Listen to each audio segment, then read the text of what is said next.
graça e a paz do Senhor Jesus Cristo para todos os amados irmãos. Vamos começar uma série de vídeos sobre o estudo da teologia. E dentro da matéria teologia tem uma das mais principais, ou a mais importante matéria, que é a bibliologia, que é o estudo sobre as Sagradas Escrituras.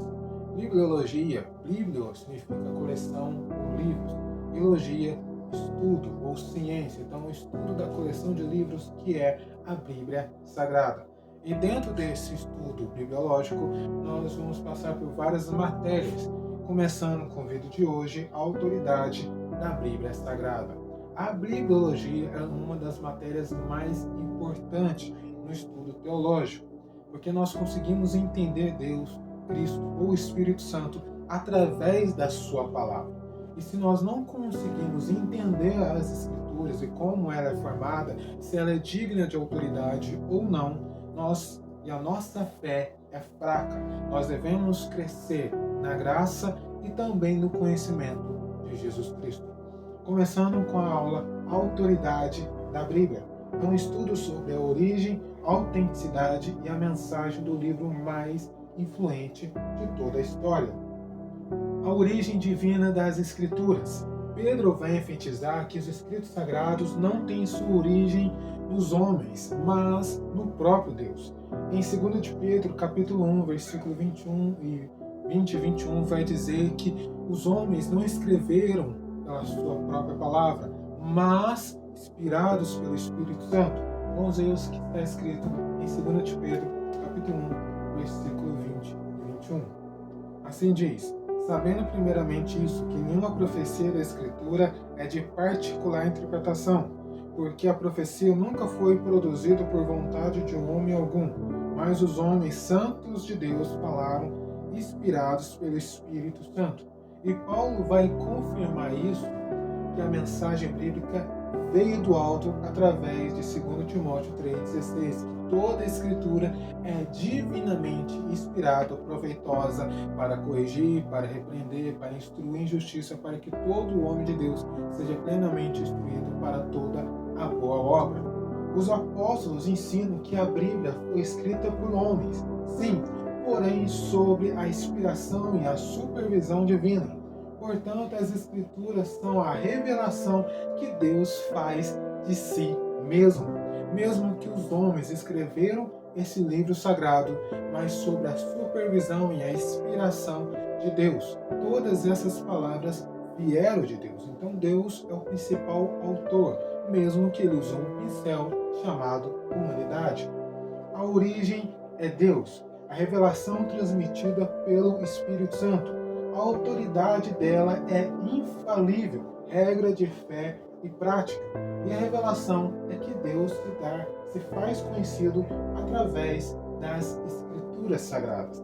Então, tudo que está aqui neste livro foi inspirado. E vamos conhecer um pouco melhor se o que está escrito aqui é de autoridade ou se é digno de autoridade. Vamos começar pelos dois tipos de revelação que Deus faz de si mesmo. Primeiro, a revelação geral de Deus, e depois iremos ver a revelação especial de Deus.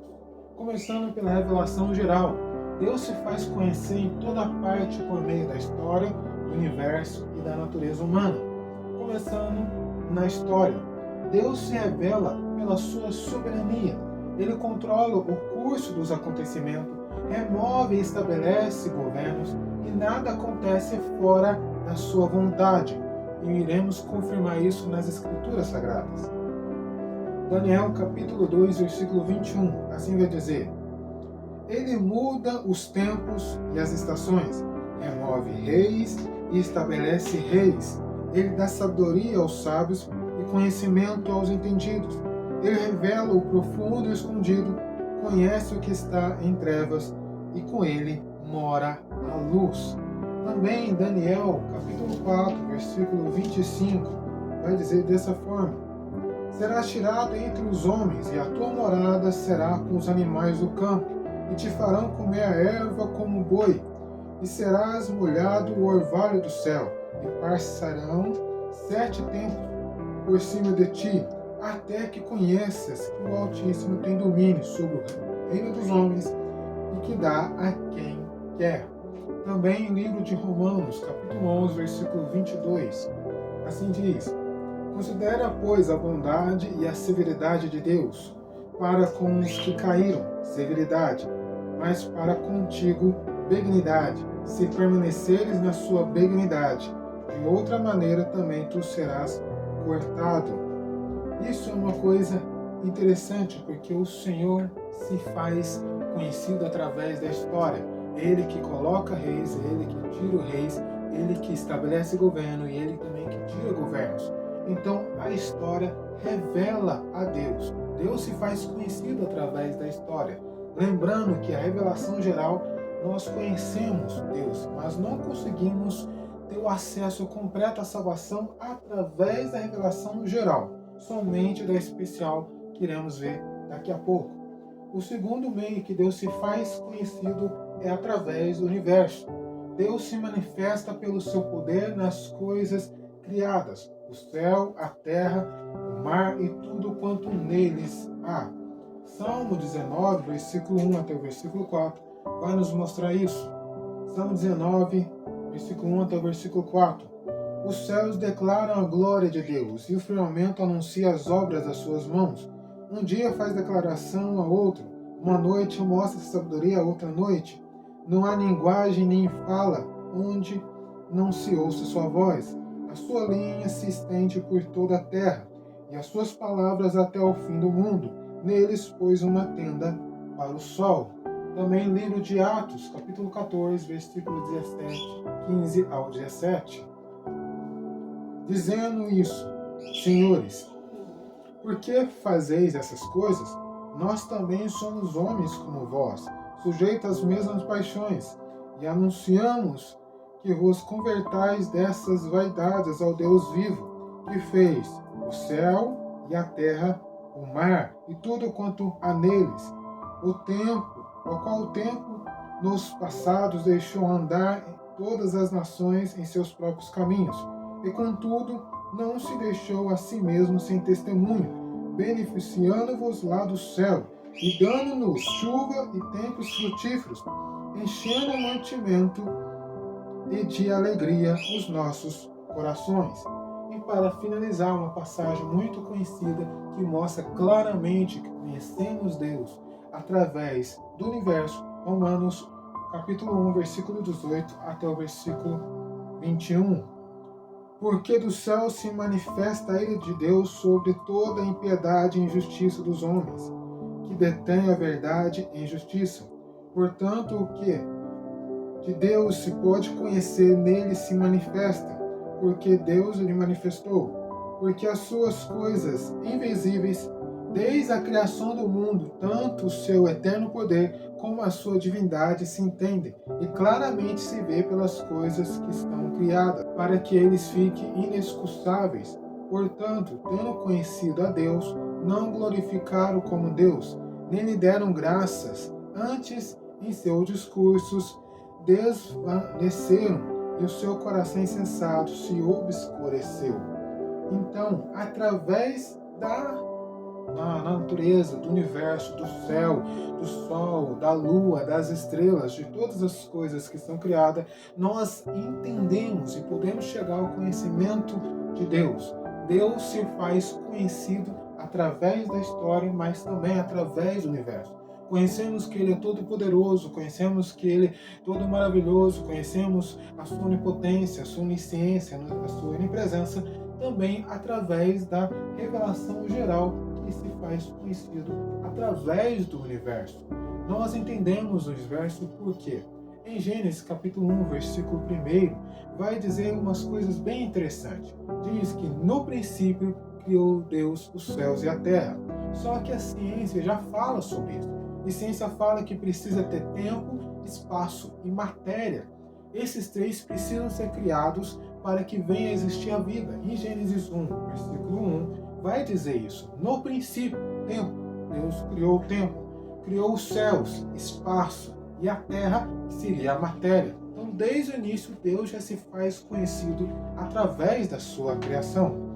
Agora, no ser humano. Esses são os três pilares no conhecimento na revelação geral de Deus. Deus se faz conhecido através da história do universo e no ser humano, criado à imagem e semelhança de Deus, como está em Gênesis 1, versículo 26 e 27, a natureza moral da humanidade, embora de maneira inadequada por causa do pecado, revela o caráter moral de Deus, como está em Romanos 2, versículo 11 ao 15, Efésios 4, 24 e Colossenses 3, 10. Através do senso moral que nós temos desde quando nós nascemos, todo ser humano tem um senso moral, mesmo que seja corrompido ou em partes por causa do pecado, mas todos nós temos uma voz interna, vamos dizer assim, que nos acusa ou que nos condena, ou mesmo que nos justifica, como vai dizer em Romanos. Romanos é muito claro sobre isso, que aqueles que estavam fora da lei, os gentios, faziam as coisas que estavam na lei. E por causa que eles faziam, mesmo sem entender, mesmo sem ter a lei, eles eram justificados através disso. Mas é interessante, Deus se faz conhecido no ser humano, porque Ele criou o ser humano à sua imagem e semelhança. Isso não quer dizer que não precisamos da Escritura. Isso não quer dizer que não precisamos da Bíblia para nos orientar, ou só o nosso senso moral vai nos levar até Deus. Não. Aqui está dizendo bem claro que a nossa moral, embora inadequado por causa do pecado, ainda revela Deus em nós, porque fomos criados à sua imagem e também à sua semelhança. A revelação agora especial é o caminho para a redenção. Interessante que na revelação geral, Deus se faz conhecido através da natureza, através do ser humano e através da história, e nós conhecemos e nós conseguimos compreender que ninguém é inculpável diante de Deus. Através da revelação geral, nós compreendemos o nosso pecado, compreendemos o principal, que Deus está nos céus. Mas, através da revelação especial, que nós temos o conhecimento da salvação e o principal de Jesus Cristo, que é a expressa imagem de Deus. Se por um lado a revelação geral denuncia a culpa humana em rejeitar o conhecimento acerca de Deus, como está em Romanos 1, 18 a 21, a revelação especial oferece redenção para os perdidos pecadores, Colossenses capítulo 1, versículo 9 até o versículo 14. Então a revelação especial está se baseada em três. Primeiro, no verbo escrito, as Escrituras. A revelação especial é também as Escrituras, porque é através delas que testificam de Jesus Cristo, que testificam sobre Deus. Nós só conhecemos Deus por mais completo ou com mais intimidade através da Escritura, porque Ele se faz conhecer através dela, as suas vontades, os seus desejos, aquilo que o Senhor gosta e aquilo que o Senhor detesta estão nas Escrituras. Também no verbo vivo, chamado Jesus Cristo. Em Hebreus capítulo 1, versículo 1 adiante, vai falar que Jesus Cristo é a expressa imagem da pessoa do Pai.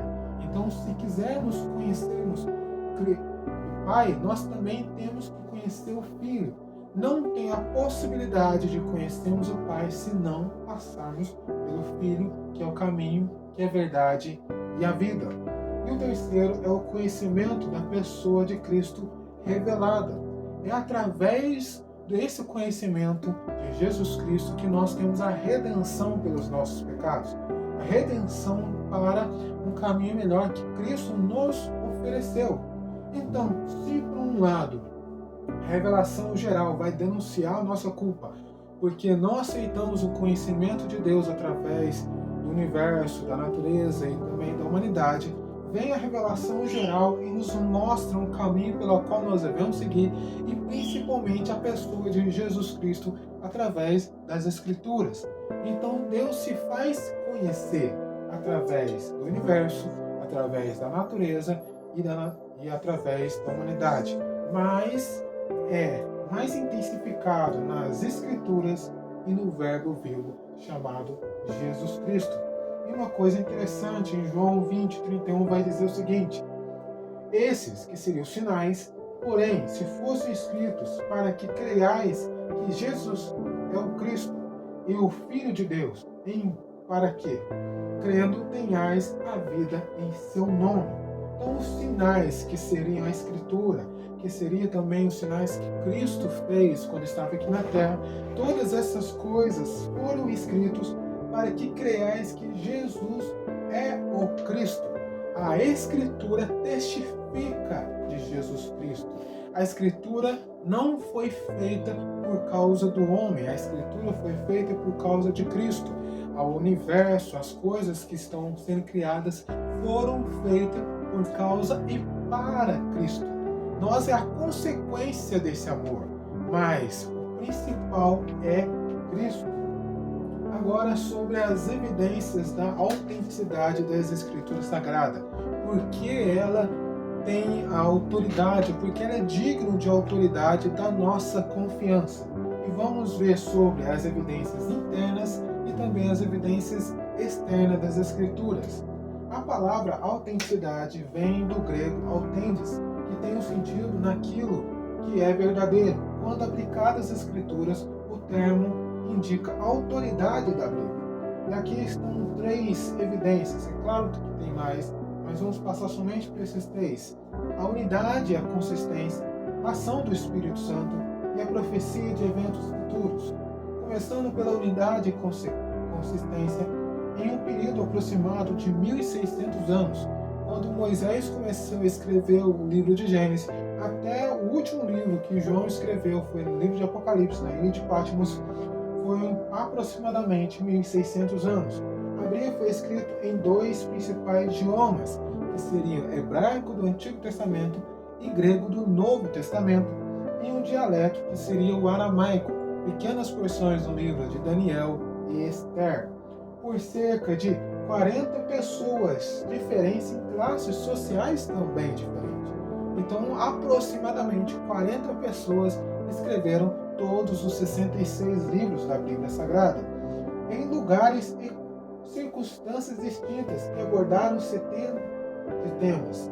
Apesar de todas essas implicações, o conteúdo bíblico é consistente e os seus escritos se harmonizam, formando um todo sem qualquer contradição.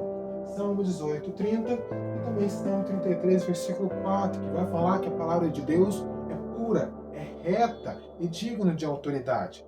Agora, se nós pensarmos da seguinte forma, vamos pegar as 100 pessoas mais inteligentes que já pisaram em toda a Terra, colocar em uma sala e falar para escrever um livro harmonioso.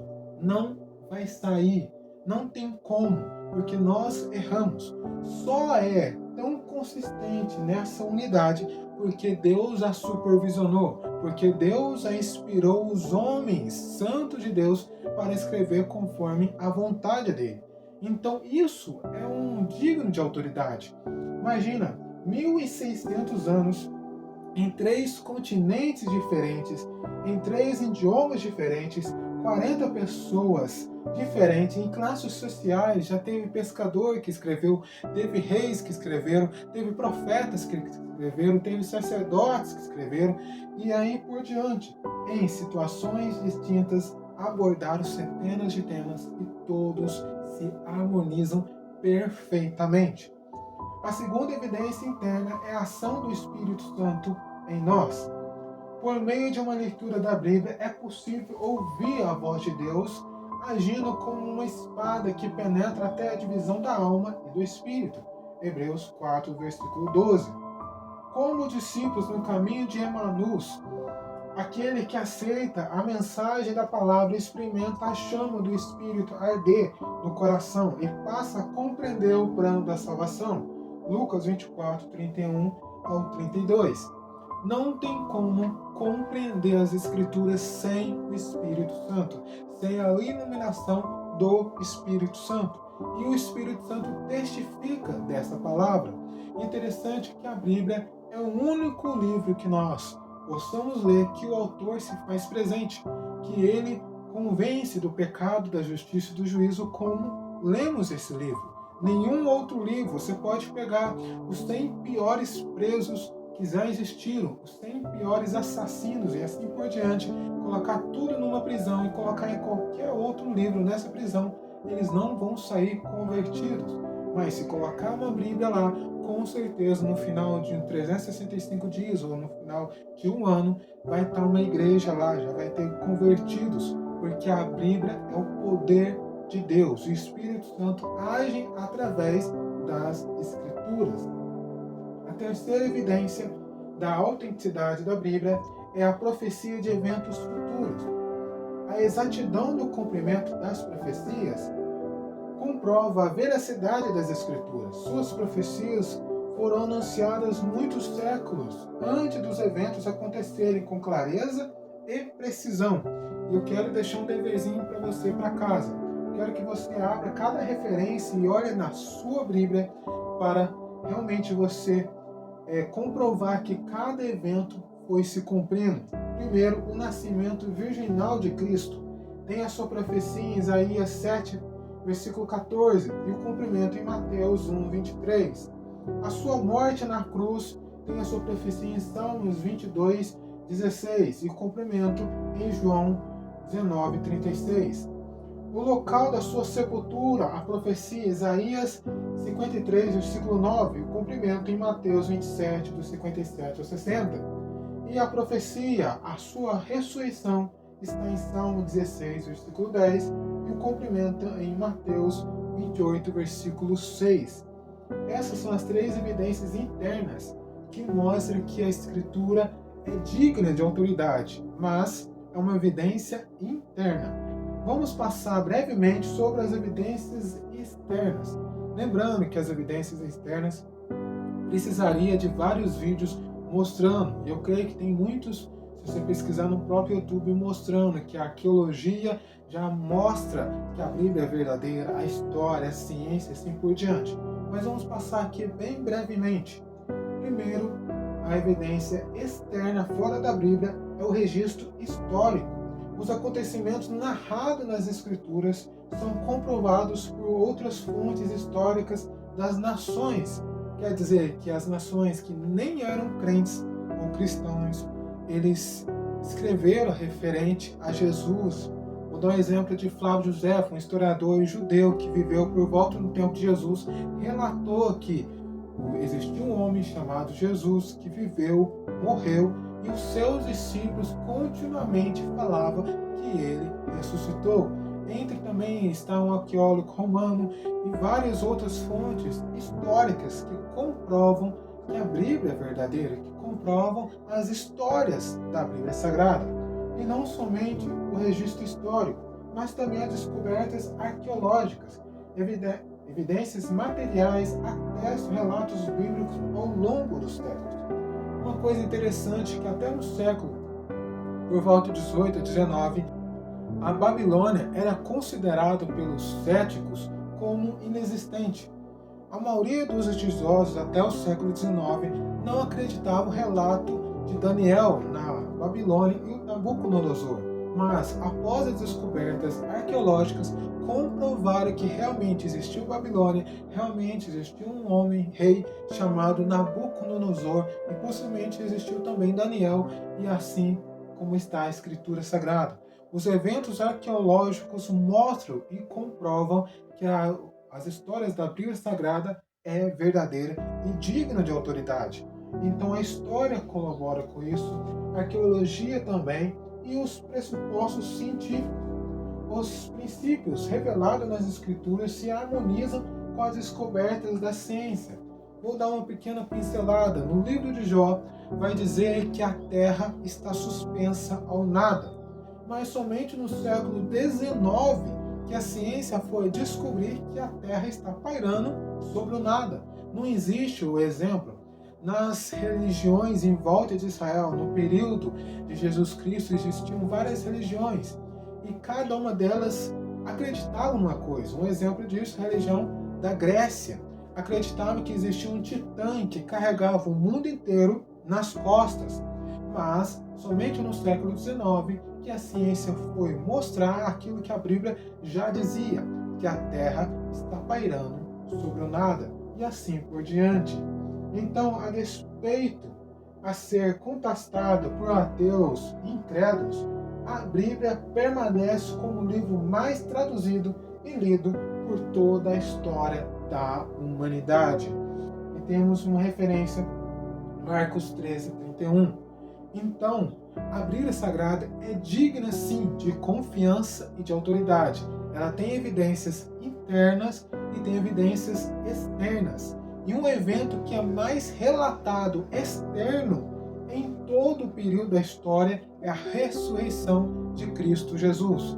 Não tem um outro evento mais histórico, mais relatando tanto internamente nas Escrituras como externo, fora delas, que relatam a ressurreição de Jesus Cristo.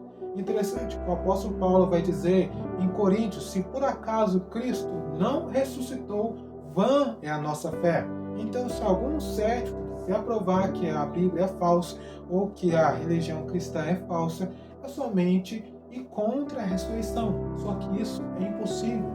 Isso é impossível por causa das evidências externas e internas da Bíblia Sagrada. Uma coisa muito interessante também é que na Reforma trouxe um termo muito interessante para nós, que seria a sola escritura. É interessante que a sola escritura é diferente da nu escritura. Tem uma diferença que eu quero distinguir dos amados irmãos. Sola escritura quer dizer que a Bíblia tem autoridade final sobre todas as coisas. Não quer dizer que nós vamos desconsiderar a tradição ou a história da igreja. Não, nós tomamos isso como parte. Nós acreditamos muito nos heróis da fé que viveram santamente e piedosamente. No entanto, toda a tradição e todos os pais da igreja, todos os homens de Deus, se falarem alguma coisa contra a Bíblia Sagrada ou contra aquilo que está escrito, nós a rejeitamos por causa da sola escritura, a supremacia da Bíblia. Somente as escrituras que têm a palavra final de fé e prática. É diferente da nu escritura. Nu escritura que seria somente as escrituras, considerando ou desconsiderando totalmente os eventos como a patrística, os pais da igreja, a tradição e assim por diante. Se a tradição não vai contra a Bíblia Sagrada, as doutrinas que a Bíblia já estabelece, nós aceitamos e achamos de bom proveito. Mas se por acaso tiver alguma tradição dos pais da igreja que vai contra a Escritura Sagrada, nós a rejeitamos, porque a palavra de Deus é a única regra infalível de fé e prática. O que significa essa sola escritura? É uma expressão do latim, confirma somente a escritura é regra infalível e autoridade final em matéria de fé e prática. A Bíblia fornece o conhecimento essencial e indispensável à nossa comunhão com Deus e com o nosso próximo. Primeiro, não necessitamos de uma nova revelação. Não precisamos de uma nova revelação extraordinária para a nossa salvação e o nosso crescimento espiritual. A Bíblia já é suficiente para nós. É claro, se você quiser mergulhar no conhecimento bíblico e ler sobre os pais da igreja, a tradição é válido. No entanto, não precisamos de uma nova revelação. Esses conhecimentos extras que nós adquirimos ao longo da nossa vida não vai fazer uma nova revelação além do que já está posta, que é a Bíblia Sagrada. As doutrinas já reveladas. Todas as doutrinas necessárias para a salvação já nos foram transmitidas pelas Escrituras. E terceiro, sem acréscimos humanos.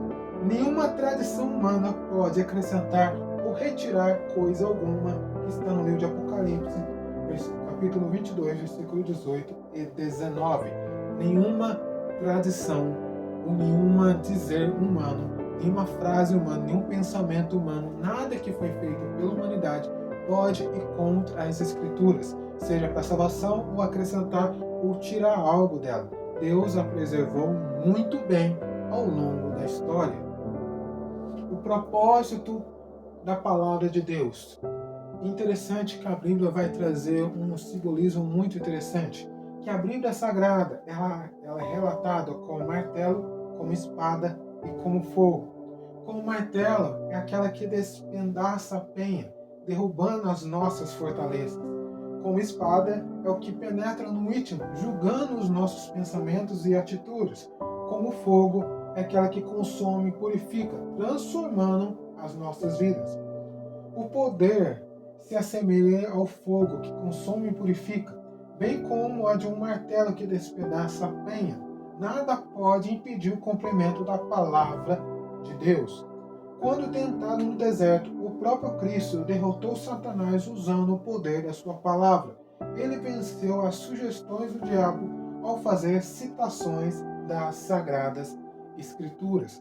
A Bíblia Sagrada é o único livro que tem esse efeito do martelo, da espada e do fogo, que purifica, que consome, que penetra até o íntimo e que derruba as nossas muralhas. Interessante, se não me engano, o livro de Jeremias vai dizer que o Senhor tira o coração de pedra e é o Senhor que põe o coração de carne, coração sensível, apto para ouvir a voz dele. E aqui algumas reflexões e agenda cristã. Primeiro, sobre a fé ancestral e aplicação realista. Somente a fé será capaz de sustentar a igreja. Somente uma aplicação realista da fé nos dias de hoje pode torná-la eficaz. Apreciação espiritual. Os evangelhos deveriam fazer um chamado da apreciação espiritual. E além das fileiras denominacionais e teológicas tradicionais, a fim de alcançar novas e vivificantes linhas de ação e pensamento. Lançar tendência. Os evangélicos e os cristãos deveriam parar de seguir tendências e começar a lançá-las. O mundo buscará a nossa liderança.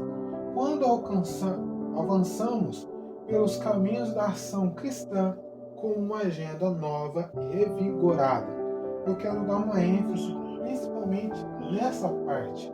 Nos dias de hoje, os cristãos e os evangélicos têm uma mania muito estranha de seguir a tendência do mundo, mas infelizmente não deveriam ser assim. Nós, como servos do Senhor, deveríamos lançar tendências boas e edificantes, mas não é isso que nós vemos. Nós vemos as igrejas se adaptando a mensagem para o mundo, adaptando a igreja para o mundo, adaptando a igreja para os jovens, e que deveriam ser ao contrário. É os jovens que devem se adaptar à igreja. É os jovens e também os seres humanos, de uma forma em geral, que devem se adaptar àquilo que está escrito na Bíblia.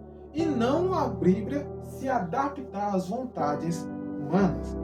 E para finalizar, os evangélicos carecem de uma nova ênfase na interioricidade da fé cristã. Devem dar menos atenção às superficialidades e aos aspectos exteriores do cristianismo, dedicando-se a uma vida mais profunda com Cristo em Deus. E a conclusão desta aula sobre a autoridade da Bíblia é que a sua origem é divina. As Escrituras são de origem divina. Deus se deu a conhecer por meio da história, do universo, da humanidade, de Cristo e das Escrituras. E a autenticidade confirmada. A autenticidade da Bíblia é confirmada por evidências internas e externas, que comprovam a veracidade e a sua autoridade. E a palavra de Deus é a nossa autoridade final de fé e prática. E para finalizar essa aula, somente uma citação de um servo do Senhor, Antônio Gilberto. O autor da Bíblia é Deus, o seu real intérprete é o Espírito Santo, e o seu tema central é o Senhor Jesus Cristo. Espero que essa aula seja edificante para todos os amados irmãos, que cada um venha crescer na graça e no conhecimento. Te vejo na próxima aula. Deus te abençoe.